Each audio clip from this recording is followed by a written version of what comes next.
आता एक मोठी बातमी आहे। पाठलाग करणे ढकलणे विनयभंग नाही। हायकोर्टाच्या नागपूर खंडपीठाने हे आता मत नोंदवले आहे। पाठलाग करणे ढकलणे त्रासदायक असू शकते, पण त्यामुळे विनयभंग होतो असं नाही, असं कोर्टाने आता आपलं मत नोंदवलंय।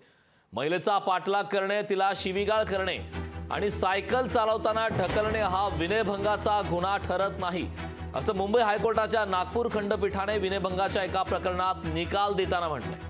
वर्ध्यातील महाविद्यालयीन विद्यार्थिनीने एका तरुणाविरोधात विनयभंगाची तक्रार दाखल केली होती। सायकलवरून जाताना एका तरुणाने तरुणीचा पाठलाग केला होता आणि तरुणीला सायकलवरून ढकलले होते। याबाबत निकाल देताना कोर्टाने हे निरीक्षण नोंदवलंय। दरम्यान पाठलाग करणे ढकलणे त्रासदायक असू शकते, मात्र त्यामुळे विनयभंग होतो असं नाही, असंही कोर्टाने म्हटलंय। तसेच आरोपीची शिक्षेतून ही निर्दोष मुक्तता करण्यात आली।